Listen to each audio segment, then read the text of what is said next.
नमः शिवाय। हर घर ज्योति चैनल में आप सबका स्वागत है। आज हम आप लोगों के साथ पुष्प की जानकारी शेयर कर रहे हैं कि ईश्वर को पुष्प कैसे चढ़ाना चाहिए, कब चढ़ाना चाहिए, धुलना चाहिए या नहीं धुलना चाहिए। ये सब जानकारी जो आप लोगों को नहीं पता होगी वो सब हम आप लोगों के साथ शेयर कर रहे हैं।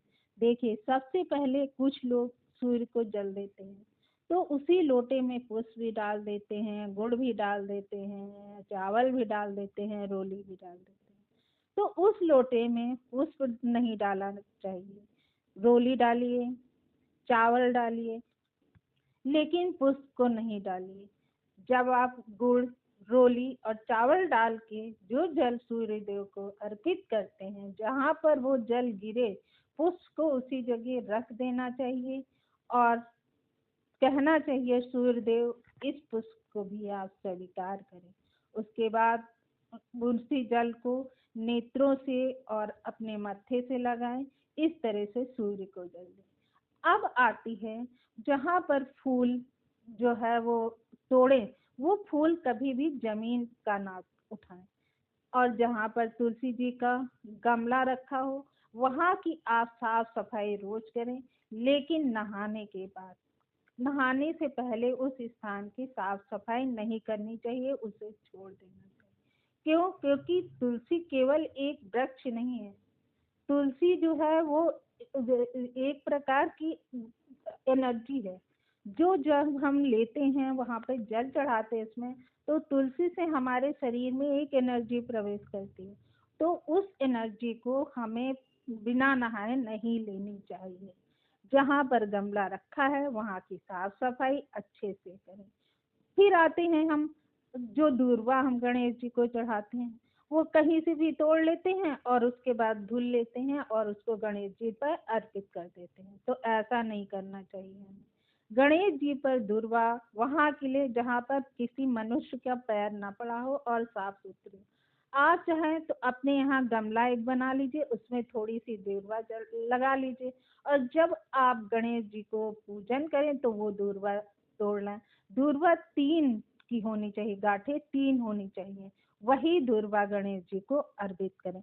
दूर्वा गणेश जी को अर्पित करने से राहु और केतु दोनों ग्रह शांत होते हैं। इसलिए दूर्वा जो है गणेश जी को अवश्य चढ़ानी चाहिए। अब आते हैं हम, पुष्प कौन सा भगवान को चढ़ाएं। आप कोई भी पुष्प भगवान को चढ़ाएं, लेकिन पुष्प अगर आप माली के यहाँ से ला रहे हैं तो वो पुष्प बासी नहीं होता है। उस पुष्प को माली के यहाँ से रात में लेके आए, आप सुबह चढ़ा दीजिए। वो जितने दिन भी पुष्प अपने पास रखेगा वह बासी नहीं होगा।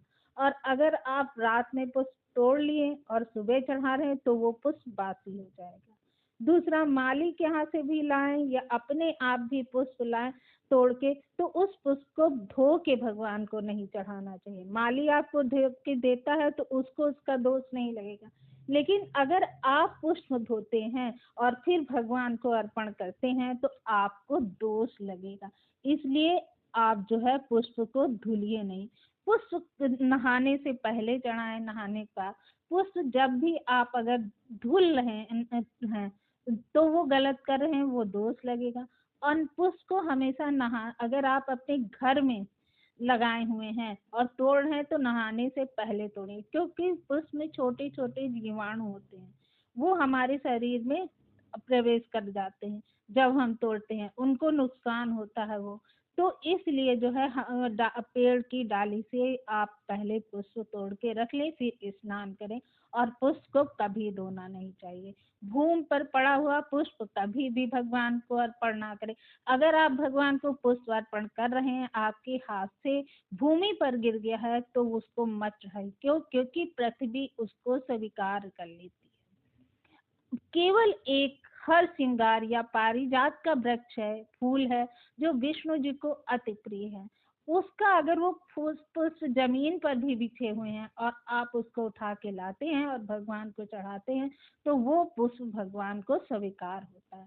तो इस तरह से हमने आपको आज जानकारी दी किस तरह से आप पुष्प भगवान को अर्पण करें और किस तरह से आपको उस पुष्प चढ़ाने से आपको उस पुष्प का जो पुण्य है वो प्राप्त होगा।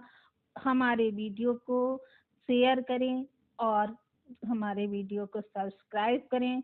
इसी तरह से हम आप सभी को जानकारी देते रहेंगे।